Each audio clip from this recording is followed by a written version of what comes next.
This month I had the opportunity to play a gig at a really cool venue, SOWAL House in Rosemary Beach. My fearless local gig leader, Anthony Peebles, had played a set for them, and he'd heard that they were looking for a violinist to join an impromptu quartet to play string covers of Nirvana as a tribute to Kurt Cobain for the anniversary of his death. The idea was the brainchild of SOWAL House lead creator David King, and he asked Seth Traylor, local multi-instrumentalist and teacher at Austin Music, to assemble a quartet. With only 2 rehearsals and a little over a week's prep, Seth assembled our quartet consisting of Ronnie and me on violin, Don on cello, and Seth on viola. A real credit to Seth and Ronnie, who both play proficiently on more than one instrument.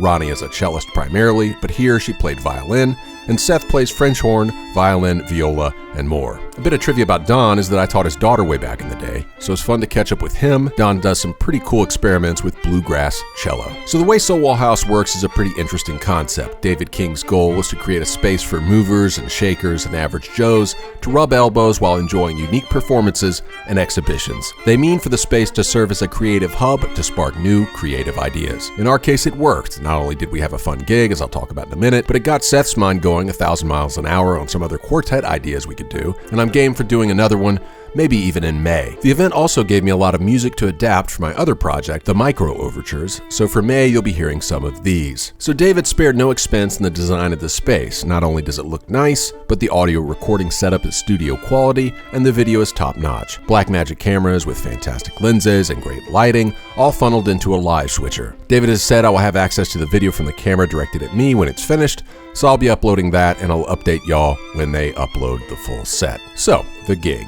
We played a smattering of Nirvana's most famous pieces, including Heart-Shaped Box, 2 versions of Smells Like Teen Spirit, Nirvana's rendition of The Man Who Sold the World, which you're hearing now, and my Achilles heel, In Bloom, which had me set to play Kurt's rather insane, dissonant, distorted, and highly processed guitar solo that sounds more like a banshee than an instrument. It's been a while since I played a classical kind of gig that is tied to sheet music without a drummer or conductor to keep time, and my rhythm kind of sucks. At the end of Smells Like Teen Spirit, I could not get the echoing outro in which Ronnie and I were supposed to bounce Kurt Cobain's "Denial" melody back and forth.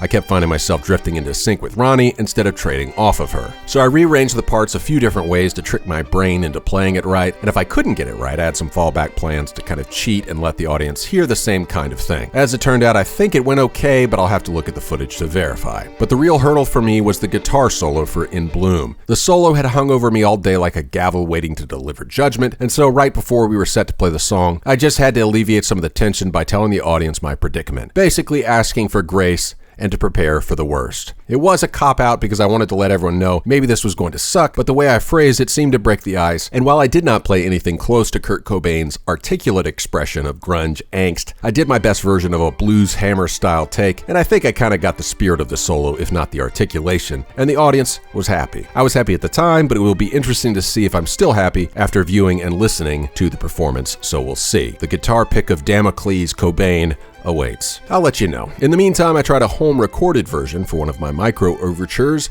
that is a little closer to what Kurt Cobain played, so I'll leave you with that in just a moment. It's pretty dissonant, not at all pleasant on the ears, but it's getting there in terms of insane asylum banshee whine. I'll let you be the judge. But the night ended on a high note. I want to thank David King, the entire SOWAL House team, Seth, Ronnie, and Don. Here's to many more.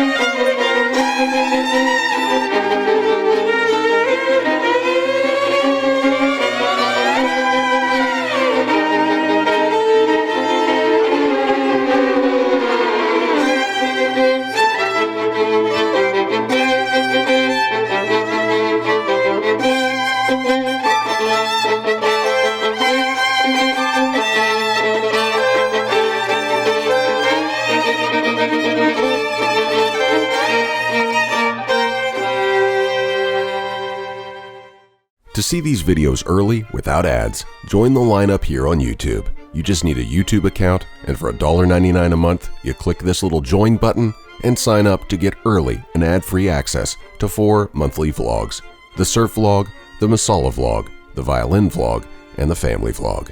Thank you very much.